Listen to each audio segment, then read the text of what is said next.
Happy low carb po sa ating lahat. Ipapakita ko lang po sa inyo kung gaano kaganda ang beauty ng low carb. So, ayan guys, gumawa po tayo ng low carb bouquet. Nakikita nyo po, meron pa tayong asparagus, meron tayong strawberries, meron tayong whole egg at saka half eggs. Yan. Tapos, meron tayong baked chicken. So, ayan guys, napakaganda ng bouquet na low carb. O, di po ba guys? Lahat yan makakain natin at lahat yan ay low carb.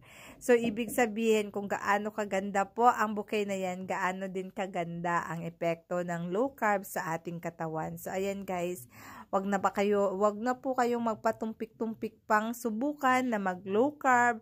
Minimize po natin unti-unti ang ating mga high carbs at hanggang sa masanay po tayo na kumain na lang tayo ng mga low carb. So, ayan guys, ang ating katawan ay ating pangalagaan po para tayo ay makaminimize po sa pagkakaroon ng mga sakit. So, ayan guys, happy low carb. Enjoy the benefit of low carb po sa ating lahat.